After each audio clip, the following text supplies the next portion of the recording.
પછી તું વિડીયો મૂકતો તારો ગુનો તું કરવાય, મારે શું છે?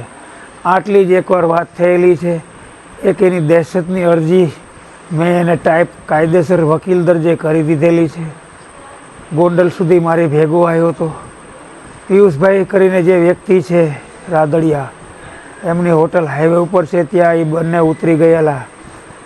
મને પણ જમવાનું કીધેલું, પણ હું એમની અરજી ટાઈપ કરવા મોટી બજારમાં ટાઈપિસ્ટ આગળ, અરે યાર સીસીટીવી મંગાવો ને, બધું રેકોર્ડ હશે હું ક્યાં ગયો, જે ટાઈમે ગયો. બન્ની ગજેરા વિરુદ્ધ જે ગુનો નોંધાયો હતો તેમાં ધરપકડ કરવામાં આવી, શું હતો સમગ્ર મામલો? બન્ની ગજેરા અગર કદાચ બોલાવવામાં આવ્યું હોય કે સ્ક્રિપ્ટ તૈયાર, અમારો કોઈ બન્ની ગજેરાને કોઈ ક્યાંય પણ ગુનાહિતમાં ક્યાંય પણ સપોર્ટ કરવામાં નથી આવેલો અને કરેલ પણ નથી. એઝ એ એડવોકેટ તરીકે એક દિવસ એની ભેગો ગયેલો હતો અને કાયદા કાનૂન જે અમારો ફંડામેન્ટલ રાઇટ હોય એ સિવાય મેં કોઈ કાર્ય કરેલ નથી.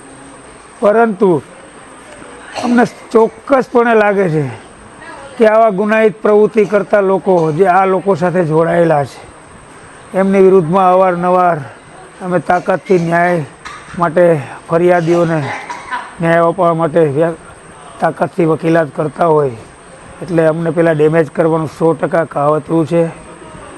એટલે તાલુકા પોલીસ સ્ટેશનની અંદર પિયુષભાઈ રાદડિયાને પણ ગેરકાયદેસર અટકાયત નામ ખોલાવીને કરી 24 કલાક રાખ્યા. તમારી સાથે શું બનાવ બન્યો છે તાલુકા પોલીસ સ્ટેશનમાં? મને પણ જાણવા મળ્યું કે પિયુષભાઈને તાલુકા પોલીસ સ્ટેશને લઈ ગયેલા છે. એટલે એક એડવોકેટ તરીકે ક્લાયન્ટને ન્યાય અપાવવા મારો ફંડામેન્ટલ રાઇટ હોય, હું ત્યાં જઈને અધિકારીને મળું છું તો મને સીધો જ એમના બાજુની ઓફિસમાં લઈ અને એમના કર્મચારીને કહી અને એરેસ્ટ કરવા છે, તમને ગેરકાયદેસર એરેસ્ટ કરવામાં આવે છે. 24 કલાક લોકઅપમાં ગેરકાયદેસર રીતે રાખવામાં આવે છે અને એ પણ એવા ગુનામાં